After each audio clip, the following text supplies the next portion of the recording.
Boy, what you say?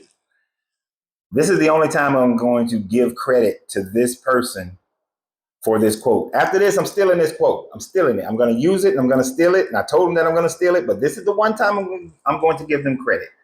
Visually, you only get what you see. You never see what you need. That right there speaks volumes to how people are when it comes to relationships, how people are when they first have that meet cute with someone. That is the fact that you visually see what you want and you're only going to get what you see. And this seeing of someone is something that can happen over a short period or even a long period of time, depending upon how you measure time. If you see someone at work, all you ever see is the work personality.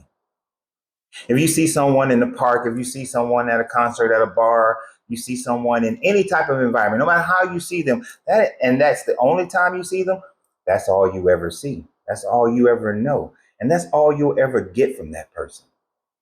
The man or woman who you see at your workplace and you think that they are very attractive, you like the way they carry themselves, you enjoy the way that they get their work done, you love their conversations that they have with you. That person, you see them in work mode, you see them with the work mask on. That's all you know about them. That's all you know.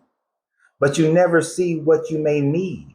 You may never see that this person leaves and is in complete depression at all times. You may not see that this person is out living a life that is completely devoid of your worldview. You don't see if this person is a mental abuser, a physical abuser, or financial abuser. You don't see the real person or the fullness of the person. All you see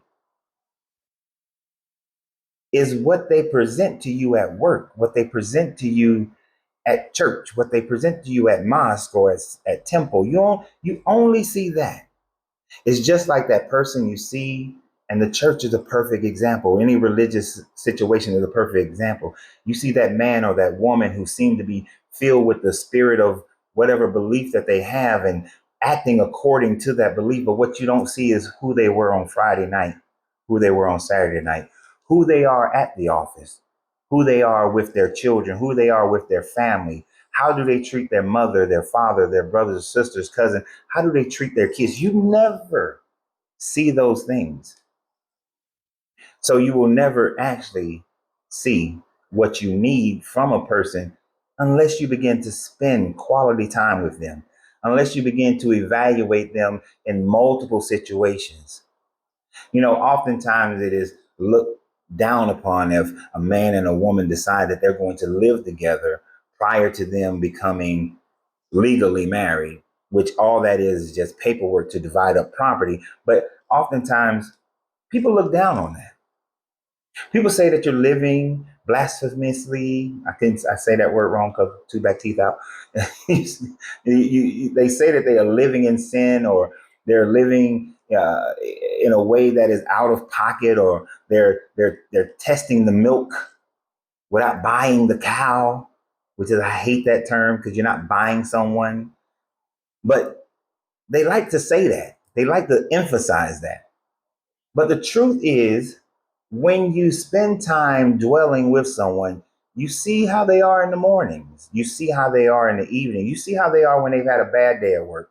You see how they are when they have a good day at work. You see how they treat community. You see how they are when you're going out and things have relaxed and they're not putting on anymore for you.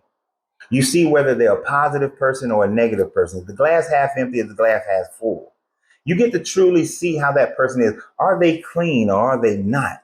Are they organized or are they not? So you truly get to see a person. And it is only then that you actually start to see if a person is what you need. Because a person can look good, a person can act good in certain situations. But just because they do that in that situation around those people does not mean that they're going to be that way around you.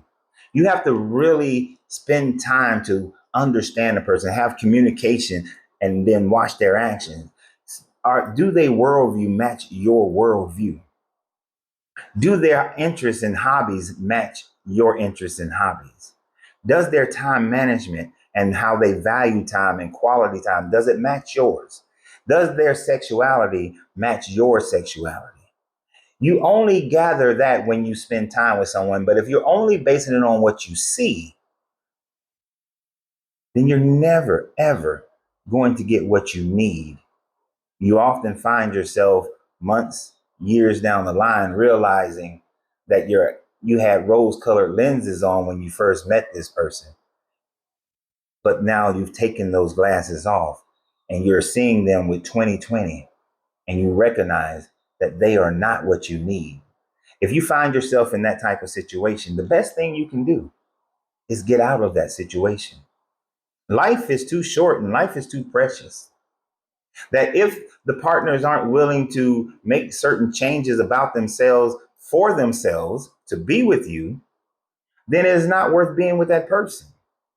It is better off for you to go off at it alone or to go off at it and open yourself up to actually being able to see what you need instead of just seeing the exterior of a person, just seeing how they are in certain situations. You need the full circle of evaluating a person. And until you do that, you will find yourself in and out and in and out of relationships. And one of the most important things that you need to see is how do they handle every experience of their life and what changes them based on those experiences. Many people have been together for 5, 6, 7, 8, 9 years and everything was great. But then something happens. You have a shared experience or they have an individual experience. That experience changes them. So, how does a person handle their experiences of their life, whether good or bad? And what changes occurs within that person? And is that a change that can be mediated between the two of you to be able to change together and continue to grow together? Oftentimes, these experiences can create obstacles, they can create distractions, and the person becomes focused on the distraction. And as they focus on that distraction, they become someone that you would never want to be with. And those distractions are sometimes subtle. It could be something as simple as they start playing video games. It could be something as subtle as they start wearing more makeup. Those things can indicate some escape that they're trying to look for. It could be that all of a sudden they become workout freaks. All of a sudden they become overly engrossed in a hobby. They're distracting themselves from something else. And your relationship has now been put on the back burner. It is not first anymore. Now your relationship is secondary to whatever this distraction is. And those changes is now causing that person to become someone you're not compatible with. And these are the things you have to evaluate, and they have to understand if those distractions are causing that. Instead of dealing with the symptom, let's find out what the solution is, what the real problem is, rather. Let's find out what is the core problem, the core issue that they're dealing with.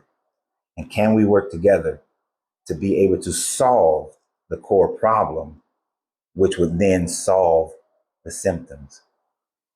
So visually, you only get what you see. You never see what you need. Love that quote. Trying to steal it, steal it, steal it. But y'all have a great day. And always remember, you have to free yourself to be yourself because your greatness is non negotiable. Good journey, good vibrations.